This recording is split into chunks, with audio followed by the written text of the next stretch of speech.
नमस्कार, स्वागत है आपका हमारे चैनल पर। मैं हूं आपके साथ शिप्रा सैनी। महाराष्ट्र की सियासत से जुड़ी इस वक्त की सबसे बड़ी खबर सामने आ रही है। एनसीपी प्रमुख शरद पवार ने प्रधानमंत्री नरेंद्र मोदी से मुलाकात की है। संसद परिसर में ये मुलाकात हुई है। खबर ये सामने आ रही है कि शरद पवार और प्रधानमंत्री नरेंद्र मोदी के बीच करीब 20 से 25 मिनट तक बातचीत हुई है। ये मुलाकात अपने आप में बेहद अहम है। अहम इसलिए है क्योंकि आज ही सीपीआई ने महाराष्ट्र में एनसीपी नेता और साथ ही महाराष्ट्र के पूर्व गृह मंत्री अनिल देशमुख को 100 करोड़ की वसूली मामले में कस्टडी में लिया है। इसके अलावा संजय राउत पर भी ईडी का शिकंजा लगातार कसता जा रहा है। 11 करोड़ की संपत्ति को अटैच कर लिया है। यानी जिस तरीके से केंद्रीय जांच एजेंसियों की ताबड़तोड़ कार्रवाई महाराष्ट्र में जारी है, इस बीच ही मुलाकात अब एनसीपी चीफ शरद पवार की ओर से प्रधानमंत्री नरेंद्र मोदी से की गई है। खबर जो सामने आ रही है वो यही है कि शरद पवार ने प्रधानमंत्री से मिलने का वक्त मांगा था और जिसके बाद ये 20 मिनट तक दोनों नेताओं के बीच बातचीत चली है। सूत्रों के मुताबिक जो जानकारी निकलकर सामने आ रही है, महाराष्ट्र के मुद्दों पर ही बातचीत इस मीटिंग में हुई है, जिसमें जाहिर तौर पर जिस तरीके से केंद्रीय जांच एजेंसियां फिलहाल सीबीआई और ईडी लगातार महाराष्ट्र में ताबड़तोड़ कार्रवाई कर रही हैं, फिर चाहे वो अनिल देशमुख हो या फिर शरद पवार के करीबी और एनसीपी नेता नवाब मलिक हो या फिर शिवसेना के सांसद संजय राउत हो। जिस तरीके से संजय राउत की पत्नी वर्षा राउत भी अब ईडी की रडार पर आ चुकी है। बड़ा भूमि घोटाला है जिसमें उनके कनेक्शन सामने आए हैं। यानी केंद्रीय जांच एजेंसियों की रडार पर महाविकास अघाड़ी सरकार के तमाम बड़े नेता हैं और खास तौर पर शरद पवार के करीबी नेता इस वक्त केंद्रीय जांच एजेंसियों की रडार पर हैं। तो माना जा रहा है कि जब उनसे पूछताछ इस पूरे मामले में होगी, इन तमाम घोटालों में होगी, तो नाम शरद पवार का भी सामने आ सकता है और यही वजह है कि उन्होंने प्रधानमंत्री नरेंद्र मोदी से मुलाकात की है। ये भी खबरें सामने आ रही है क्योंकि ये लगातार बीजेपी की ओर से भी सवाल उठाए जा रहे हैं कि आखिर इस भ्रष्टाचार और इस वसूली का महाराष्ट्र में आका कौन है। क्या एनसीपी चीफ शरद पवार हैं या फिर महाराष्ट्र के मुख्यमंत्री उद्धव ठाकरे हैं, क्योंकि ये सवाल लगातार बना हुआ है। जिस तरीके से महाराष्ट्र में एक के बाद एक बड़े घोटाले, बड़े भ्रष्टाचार का पर्दाफाश हो रहा है, फिर चाहे बात अनिल देशमुख की जाए या फिर बात नवाब मलिक की जाए, दोनों ही एनसीपी के नेता हैं। जहां अनिल देशमुख का 100 करोड़ रुपए की हर महीने वसूली मामले में ईडी ने उन्हें गिरफ्तार किया था और उसके बाद अब सीबीआई ने उन्हें कस्टडी में ले लिया है।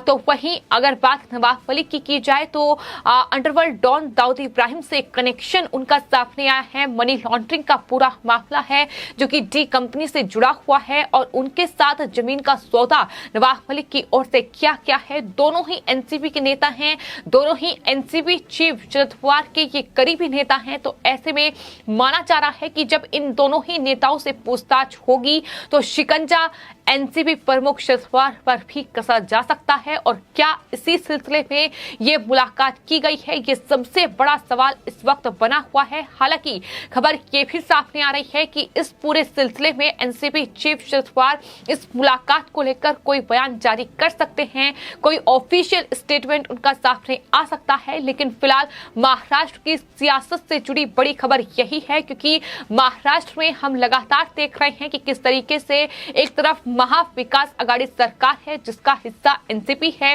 यानी एनसीपी, कांग्रेस और शिवसेना मिलकर वहां सत्ता पर काबिज है, तो दूसरी तरफ बीजेपी है जो लगातार महाराष्ट्र में महाविकास अघाड़ी सरकार पर हमलावर है और लगातार उन पर आरोप लगा रही है कि महाराष्ट्र में सत्ता का दुरुपयोग मुख्यमंत्री उद्धव ठाकरे कर रहे हैं। तो वहीं महाविकास अघाड़ी सरकार के तमाम नेता केंद्रीय जांच एजेंसियों की जो कार्रवाई महाराष्ट्र में हो रही है उसको लेकर बीजेपी पर हमलावर हैं। वो लगातार केंद्र सरकार को टारगेट कर रहे हैं, वो प्रधानमंत्री को टारगेट कर रहे हैं कि दुरुपयोग केंद्रीय जांच एजेंसियों का किया जा रहा है। तो फिलहाल कहीं ना कहीं तनातनी का माहौल दोनों ही खेमों में नजर आ रहा है। यानी बीजेपी एनसीपी और महाविकास अघाड़ी सरकार केंद्रीय जांच एजेंसियों की कार्रवाई को लेकर आपस में भिड़ रही हैं और इस बीच संसद परिसर में ये बड़ी मुलाकात हुई है, जहां एनसीपी चीफ शरद पवार और देश के प्रधानमंत्री नरेंद्र मोदी की ये मुलाकात है और तमाम जो कयास हैं, तमाम जो सुगबुगाहट है इस मुलाकात के बाद तेज हो गई है कि आखिर क्या वजह है कि एनसीपी चीफ शरद पवार को प्रधानमंत्री से अचानक ऐसे मुलाकात करनी पड़ी है। ठीक उससे पहले जब सीपीआई ने अनिल देशमुख को कस्टडी में लिया है, तो वहीं नवाब मलिक भी underworld don Dawood Ibrahim connection मामले में फिलहाल ईडी की गिरफ्त में हैं। तो तमाम सवाल हैं जो फिलहाल लोगों के जहन में हैं, लेकिन आखिर ये मुलाकात क्यों हुई है, बताया यही जा रहा है कि महाराष्ट्र के मुद्दों पर और खासतौर पर केंद्रीय जांच एजेंसियों की जो कार्रवाई महाराष्ट्र में हो रही है, उसी कड़ी में ये मुलाकात की गई है। क्या एनसीपी चीफ शरद पवार कोई बचने का रास्ता खगाल रहे हैं, क्योंकि बीजेपी सीधे तौर पर एनसीपी चीफ शरद पवार और साथ ही मुख्यमंत्री उद्धव ठाकरे, उप मुख्यमंत्री अजीत पवार और महाराष्ट्र में शिवसेना के जो एमपी हैं संजय राउत, उन्हें इस पूरे भ्रष्टाचार और वसूली के लिए जिम्मेदार ठहरा रही है, उन्हें इस वसूली का आका करार दे रही है।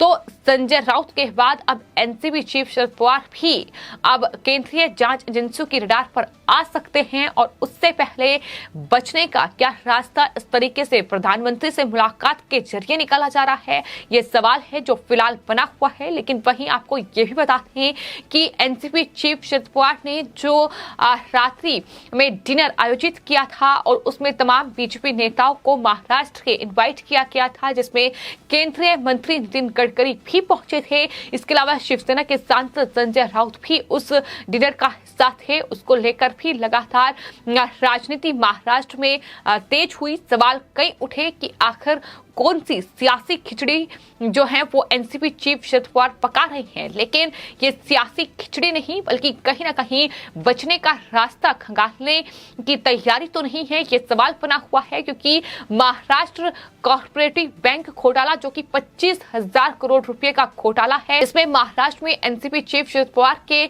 जो भतीजे हैं अजीत पवार, जो फिलहाल महाराष्ट्र के उप मुख्यमंत्री हैं, वो फंसे हुए हैं। जंगदेश्वर शुगर मिल में हुए घोटाले में आयकर विभाग उन पर शिकंजा कस चुका है। तो ऐसे में लगातार उनका नाम सामने आ रहा है कि उन्होंने चीनी कारखानों में बड़े घोटाले किए हैं।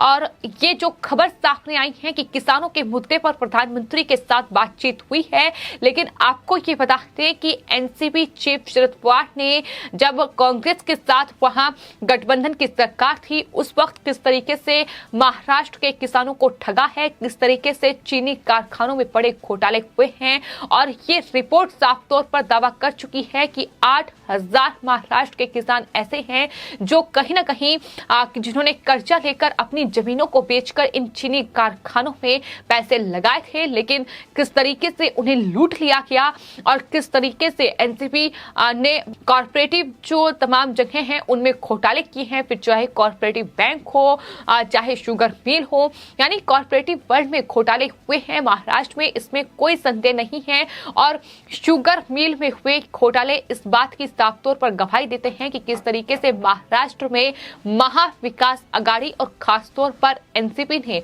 सत्ता का दुरुपयोग किया है, खासतौर पर शरद पवार ने। लेकिन ये मुलाकात क्या महाराष्ट्र में खुद को बचाने के लिए शरद पवार ने की है, क्योंकि माना जा रहा है कि अब अनिल देशमुख सीबीआई की कस्टडी में आ चुके हैं, सीबीआई उनसे सवाल जवाब करेगी। इसके अलावा नवाब मलिक पहले ही ईडी की रडार पर हैं। शिवसेना के सांसद संजय राउत से भी ईडी पूछताछ कर सकती है। जिस तरीके से भूमि घोटाले में उनका नाम सामने आया है, उनकी पत्नी वर्षा राउत का बाकायदा पूरा कनेक्शन सामने आया है कि किस तरीके से ये चौल में जो किराएदार थे उनके नाम पर फ्लैट में ये बड़ा घोटाला हुआ है, यानी भूमि घोटाला है। 1,000 करोड़ रुपए का ये पूरा घोटाला है। तो कुल मिलाकर जो घोटाले, जो भ्रष्टाचार, जो वसूली के मामले सामने आए हैं, क्या उसमें एनसीपी चीफ शरद पवार की बढ़ती मुश्किलें और उन मुश्किलों से बचने के लिए ये मुलाकात हुई है, ये फिलहाल इस मुलाकात के बाद सबसे बड़ा सवाल बना हुआ है। हालांकि इंतजार रहेगा कि एनसीपी चीफ शरद पवार इस मुलाकात के बाद क्या बयान देते हैं, क्या वो इस बात की जानकारी देते हैं कि आखिर किस सिलसिले में ये मुलाकात हुई है। लेकिन महाराष्ट्र की राजनीति में कोई बड़ा उथल पुथल देखने को आने वाले वक्त में मिल सकता है। जो इस तरीके के कयास कहीं ना कहीं लगाए जा रहे हैं, लेकिन इससे ज्यादा महत्वपूर्ण ये है कि इस वक्त केंद्रीय जांच एजेंसियां ताबड़तोड़ कार्रवाई महाराष्ट्र में कर रही हैं और देखना होगा कि आखिर ये मुलाकात किस वजह से हुई है। फिलहाल आपकी इस पूरे मामले पर क्या राय है, हमें कमेंट बॉक्स में जरूर लिखें और चैनल को सब्सक्राइब करें। धन्यवाद।